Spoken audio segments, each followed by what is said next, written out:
Hello बच्चों, let's read the question. The question says read the following statement and choose the incorrect one. यहाँ पे हमें question के अंदर कुछ स्टेटमेंट गिवन है और हमें बताना है कौन सी स्टेटमेंट यहाँ पे हमारी इनकरेक्ट है. फर्स्ट हम यहाँ पे क्या मेंशन है that thymosin promotes production of antibodies to provide humoral immunity. कि जो थाइमोसिन हार्मोन है वो क्या करता है, प्रोडक्शन ऑफ एंटीबॉडीज को प्रमोट करवा रहा है, उसकी हेल्प करवा रहा है ताकि ह्यूमरल इम्यूनिटी जो है वो प्रोवाइड करवाई जा सके हमारी बॉडी को. Next is four parotid glands, parathyroid glands are present on the back side of thyroid gland. कि 4 पैराथायरॉइड ग्लैंड जो है वो कहाँ पे प्रेजेंट होते हैं, थायराइड ग्लैंड के पीछे प्रेजेंट होते हैं, उसके बैक साइड पे. सी में हमें मेंशन है post ganglionic nerve fibres of sympathetic nervous system uses acetylcholine. कि जो होते हैं हमारे पोस्ट गैंग्लियोनिक नर्व फाइबर वो क्या करते हैं, वो एसिटाइलकोलिन को यूज करते हैं किसके लिए, सिंपैथेटिक नर्वस सिस्टम मतलब सिंपैथेटिक रिस्पॉन्स क्रिएट करवाने के लिए. Next is acetylcholine reduces the heart rate of heart beat. कि एसिटाइलकोलिन क्या करता है, हार्ट रेट को डिक्रीज करवा देता है. तो क्वेश्चन हमारा स्टार्ट करते हैं. सबसे पहले हम क्वेश्चन को सॉल्व करने का की कॉन्सेप्ट देखेंगे. की कॉन्सेप्ट. सो क्वेश्चन को सॉल्व करने का की कॉन्सेप्ट है कि हमें यहाँ पे कुछ बातें पता होनी चाहिए. कोई जर्नलाइज की कॉन्सेप्ट नहीं है हमारा कि मैं बोल दूं कि आपको थायराइड के लिए पता होना चाहिए या फिर आपको थाइमोसिन के बारे में पता होना चाहिए. हर क्वेश्चन का, हर ऑप्शन का एक अलग की कॉन्सेप्ट है. तो यहाँ पे अगर मैं बात करूँ की कॉन्सेप्ट क्या है, फर्स्ट हमें यहाँ पे पता होना चाहिए थाइमोसिन्स के बारे में कि थाइमोसिन क्या करते हैं, उनका किस तरीके से रोल होता है एंटीबॉडी प्रोडक्शन में. सेकंड हमें यहाँ पे पता होना चाहिए कि हमारे पैराथायरॉइड ग्लैंड क्या होते हैं, उनकी लोकेशन क्या है, क्या करते हैं वो पैराथायरॉइड ग्लैंड्स के बारे में हमें नॉलेज होनी चाहिए. थर्ड हमें क्या पॉइंट पता होना चाहिए कि हमें पता होना चाहिए एसिटाइलकोलिन के बारे में. ठीक है, एसिटाइलकोलिन. अगर हमें ये तीनों ही बातें पता है तो हम हमारे क्वेश्चन को सॉल्व कर सकते हैं. थाइमोसिन से स्टार्ट करते हैं. सबसे पहले कि थाइमोसिन अपने आप में क्या होता है. थाइमोसिन, अगर मैं थाइमोसिन की बात करूं, थाइमोसिन अपने आप के अंदर क्या है, this is basically a protein. ठीक है, नेचर में अपने आप में क्या है, this is a protein. Protein hormone होता है ये. ठीक है, this is a protein hormone. Protein hormone है अपने आप के अंदर. और ये सिक्रीट कहां से होता है, हार्मोन का आपको सिक्रीशन जरूर पता होना चाहिए कि उसका सिक्रीशन कहां से है, कहां प्रोडक्शन हो रहा है, कहां सिक्रीशन हो रहा है. These 2 point you must remember. So it is secreted by thymus gland. हमारी बॉडी में थाइमस ग्लैंड प्रेजेंट होता है, हम जानते हैं. और वही से थाइमस ग्लैंड से थाइमोसिन की जो है प्रोडक्शन होती है. अब जो थाइमोसिन है ये कुछ काम कर रहा होगा बॉडी में, ऐसा तो है नहीं ना ऐसे बॉडी प्रोड्यूस करे. बॉडी कुछ भी ऐसे वेस्ट तो प्रोड्यूस करेगी नहीं. तो इसका क्या फंक्शन होता है यहाँ पे हमारी बॉडी में, इस पॉइंट को समझते हैं. थाइमोसिन की वजह से हमारी बॉडी में काफी सारे डिफरेंट फंक्शन होते हैं. मगर अगर हम थाइमस ग्लैंड की बात करें तो थाइमस ग्लैंड में थाइमोसिन जो है उनका मेजर रोल किसके अंदर होता है, इम्यूनिटी के अंदर देखा गया. They have a major role in immunity. अपना बोल सकते हैं प्राइमरी रोल इनका बॉडी को इम्यूनिटी प्रोवाइड करवाने में होता है. थाइमोसिन बेसिकली क्या करते हैं, ये प्रमोट करवाते हैं, promote T cell lymphocyte development. जो हमारे टी लिम्फोसाइट सेल होते हैं, टी लिम्फोसाइट जो हमारे सेल है उनकी डेवलपमेंट में, ठीक है, उनके डेवलपमेंट को प्रमोट करवाने का काम होता है किसका, थाइमोसिन हार्मोन का, थाइमस से जो सिक्रीट हो रहा है. अब जो टी सेल यहाँ पे जिनके डेवलपमेंट प्रमोट हुई है थाइमोसिन की वजह से, बेसिकली टी सेल करता क्या है, कुछ तो फंक्शन होगा इसका. तो इसका क्या काम होता है, ये अपने आप में होता है phagocyte in nature. Phagocytic cell है नेचर के अंदर. दैट मीन्स जो भी यहाँ पे हमारे फॉरेन पैथोजन एंटर कर रहे हैं बॉडी के अंदर, जो भी आ रहे हैं, जैसे भी आ रहे हैं, वायरल आ रहा है, इन्फेक्शन आ रहा है, कोई बैक्टीरियल आ रहा है, जो भी आ रहा है उसको क्या करेंगे, डायरेक्टली जाके इनगल्फ कर लेते, डायरेक्टली जाके इनको खा जाते. अब बिकॉज ये क्या कर रहा है, यहाँ पे सेल इन्वॉल्व हो रहा है, पूरा का पूरा टी सेल इन्वॉल्व है. तो इसकी वजह से जो यहाँ पे इम्यूनिटी मिलेगी वो कैसी होती है, वो होती है सेल मीडिएटेड इम्यूनिटी. कैसी इम्यूनिटी है वो, cell mediated immunity. Because cell खुद पूरा का पूरा यहाँ पे इन्वॉल्व हुआ है, एंटीबॉडी का प्रोडक्शन नहीं था, कोई भी यहाँ पे ह्यूमरल जो पार्टिकल था वो इन्वॉल्व नहीं, पूरा सेल आया उसने यहाँ पे जो है वो किलिंग करवाई है एंटरिंग पैथोजन की. अब नेक्स्ट यहाँ पे हम बात करते हैं पैराथायरॉइड ग्लैंड के बारे में कि पैराथायरॉइड ग्लैंड कहाँ प्रेजेंट होते हैं, क्या इसका रोल है. पैराथायरॉइड, देख पैराथायरॉइड ग्लैंड नाम से पढ़ो तो क्या पता चल रहा है कि भाई पैरा और थायरॉइड, ये थायरॉइड ग्लैंड कुछ है यहाँ पे, और पैरा का भी यहाँ पे कुछ ना कुछ मतलब होगा. तो पैरा का यहाँ पे क्या बेसिकली सब फर्स्ट होता है, क्या मतलब होता है, that is it is beneath. ठीक है, क्या मतलब है, बीनीथ. पैराथायरॉइड ग्लैंड का लिटरल मीनिंग आप देखो कि beneath the thyroid gland. Beneath मतलब नीचे है थायरॉइड ग्लैंड के आपके, उसको पीछे देखोगे ना बैक साइड करके थायरॉइड ग्लैंड को, कभी आपको मौका मिले डायसेक्शन करने का, सर्जरी करने का, जब आप देखोगे तब आपको ध्यान देना चाहिए कि कैसे होता है कि हमारा थायरॉइड ग्लैंड प्रेजेंट है. ठीक है, कैसे होता है, बटरफ्लाई शेप का होता है हमारा थायरॉइड ग्लैंड. ये हमारे प्रेजेंट है, उसके lobes, these are the lobes of what, of thyroid gland. ये उसके लोब्स है थायरॉइड ग्लैंड के. ठीक है, और ये जो हमने बीच में ऐसा स्ट्रक्चर बनाया, this structure, this is what, this is basically the isthmus.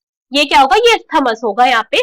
और अगर आप इसको बैक साइड दिखा रही हूँ मैं आपको, बैक साइड, आप ऐसे तो 2D डायग्राम में वैसे समझ सकते हैं कि बैक साइड है, और अगर इसका बैक साइड देखोगे आप, तो इसके बैक साइड पे हर एक लोब पे, मतलब जो दो लोब है उनके पास दो दो प्रेजेंट होते हैं ऐसे, इस तरीके से यहाँ पे प्रेजेंट है what, the parathyroid gland. Parathyroid gland की आपको वहां पे प्रेजेंस दिखेगी। तो अभी पैराथायरॉयड ग्लैंड जो यहाँ पे हमारे प्रेजेंट है, these are what, these are basically the parathyroid gland. ये कुछ रिलीज भी करा रहे होंगे भाई, ग्लैंड है तो वही काम करेगा जो उसको करना चाहिए, कुछ हार्मोन को यहाँ पे ये क्या कर रहा होगा, प्रोडक्शन करवा रहा होगा।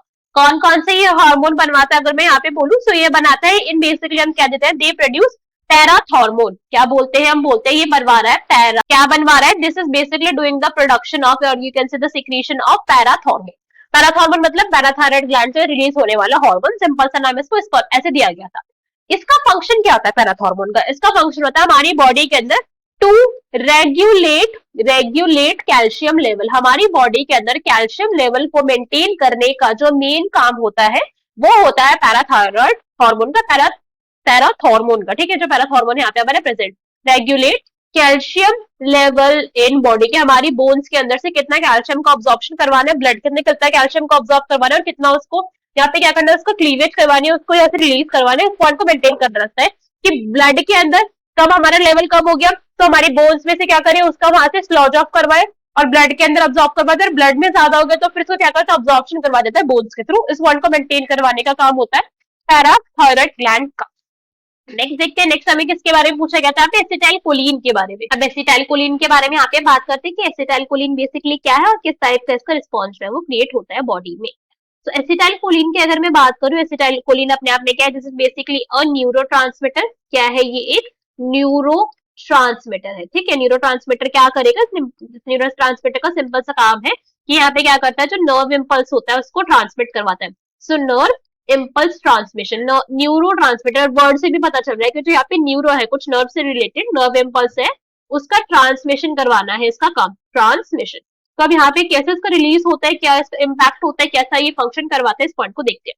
तो यहाँ पे सबसे पहले क्या प्रेजेंट होती है, सबसे पहले यहाँ पे साइनैप्स की फॉर्मेशन होगी, ठीक है, साइनैप्स फॉर्मेशन होगी, देखते हैं क्या हो रहा है। तो ये क्या है, दिस इज अ साइनैप्स, ये क्या अपने आप में एक साइनैप्स है। साइनैप्स क्यों कह रही हूँ यहाँ पे, बिकॉज जो दो नर्व एंडिंग्स है यहाँ पे आके दो नर्व्स आपस में इंटरेक्ट करने, कुछ ना कुछ यहाँ पे होगा। तो basically this is basically a junction, junction है किसका, टू न्यूरॉन्स का, जंक्शन ऑफ टू न्यूरॉन्स, यहाँ पे टू न्यूरॉन्स जो है वो इन्वॉल्व है, इसलिए मैंने इसको साइनैप्स बोला। अब यहाँ पे क्या होता है, साइनैप्स से पहले वाली जो न्यूरॉन होगी इसको मैं क्या बोलूंगी, सिंपल सा प्री साइनैप्टिक, और कुछ थोड़ी बोला जाएगा, सिंपल सा वर्ड है प्री साइनैप्टिक। और जो साइनैप्स के बाद प्रेजेंट होगी इसको क्या बोला जाता है, उसको बोला जाता है पोस्ट साइनैप्टिक, ठीक है, पोस्ट साइनैप्टिक। तो यहाँ पे होता क्या है, पूरा हम डिटेल में नहीं पढ़ रहे, जितना हमारे क्वेश्चन के लिए इंपॉर्टेंट इसको पढ़ते हैं कि बेसिकली जो हमारे यहाँ पे मेम्ब्रेन होती है प्री साइनैप्टिक न्यूरॉन की, इसके क्या हो जाता है, इसको हो जाता है डीपोलराइजेशन, इसका हो जाता है डीपोलराइजेशन। डीपोलराइजेशन होने से इसका क्या होगा कि यहाँ पे जो कैल्शियम गेटेड चैनल थे, कैल्शियम चैनल हो जाते हैं वहां पे ओपन हो जाते हैं, चैनल ओपन, जिसकी वजह से जो यहाँ पे प्रेजेंट होते हैं सिनैप्टिक वेसिकल्स, ये क्या, this is a synaptic vesicle, synaptic vesicle. Synaptic vesicle के अंदर ही क्या प्रेजेंट होते हैं, न्यूरोट्रांसमीटर प्रेजेंट होते हैं, ठीक है, this is what, this is the neurotransmitter. और यहाँ पे इस केस में कौन से न्यूरोट्रांसमीटर प्रेजेंट है, बहुत सारे होते हैं, अभी हम मान रहे हैं कि एसिटाइलकोलिन प्रेजेंट है। तो एसिटाइलकोलिन प्रेजेंट होता है, जैसे यहाँ पे क्या हो, डीपोलराइजेशन हुआ, चैनल ओपन हुए, तो इन न्यूरोट्रांसमीटर को जो इस वेसिकल के अंदर प्रेजेंट है, इसका क्या हो जाता है, फ्यूजन हो जाता है मेम्ब्रेन के साथ, और ये रिलीज हो जाते हैं कहाँ पे, यहाँ पे हमारे साइनैप्स वाले रीजन में इनका रिलीज हो जाता है। क्लेफ्ट में इनका रिलीज हो गया।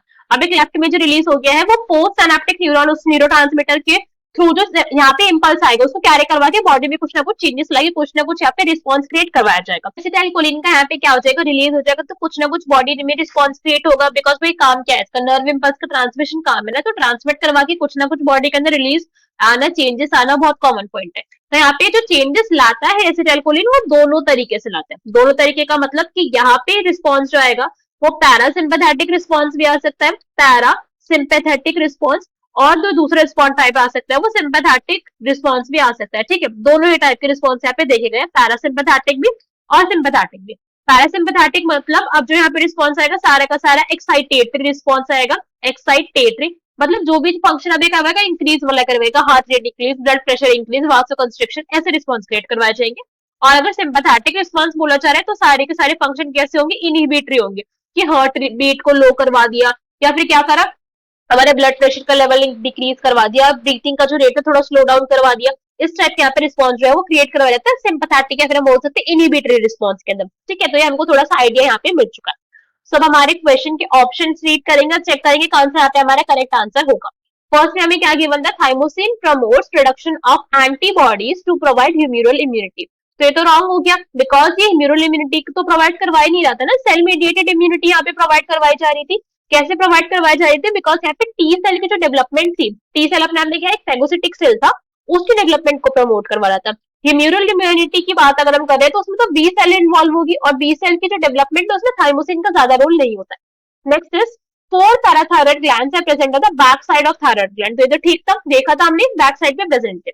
Next is post ganglionic nerve fibres of sympathetic neurons system uses acetylcholine. तो जो सिंपैथेटिक न्यूरॉन्स होती है वो क्या करिए, एसिटाइलकोलिन को यूज करिए पोस्ट गैंग्लियोनिक वाले। बिल्कुल ठीक है, कर रहे थे, हमने पहले ही बोला था ना, रिस्पॉन्स दोनों टाइप का क्रिएट करवाया जा सकते हैं। देखा था हमने एसिटाइलकोलिन की केस में स्पेसिफिकली ऐसे देखा गया कि जो पोस्ट गैंग्लियोनिक जब इसको यूज करेंगी, जब यहाँ पे ये जो रिलीज हुआ था न्यूरोट्रांसमीटर जब यहाँ पर आएगा तो रिस्पॉन्स दोनों तरीके का दिख रहा था। ठीक है, नेक्स्ट अगर हम यहाँ पे देखें, नेक्स्ट ऑप्शन में हमें क्या गिवन है, that acetylcholine reduces the rate of heart beat, rate of heart beat को डिक्रीज कर देती है। बिल्कुल कर देती है। अगर ये कैसे रिस्पॉन्स दिखाएगी, अगर ये सिंपैथेटिक रिस्पॉन्स दिखा रही है तो उस केस में क्या होगा, सारे के सारे एक्टिविटी इनहिबिटरी टाइप की होगी, और इनहिबिटरी में हार्ट बीट को इंक्रीज नहीं करा जाएगा, डिक्रीज करा जाएगा, कम हो जाएगी। So incorrect option कौन सा हो जाएगा, that will be option number A. So A is our incorrect answer जो हमसे क्वेश्चन में पूछा गया था। I hope you understood the explanation well. Best of luck. Thank you.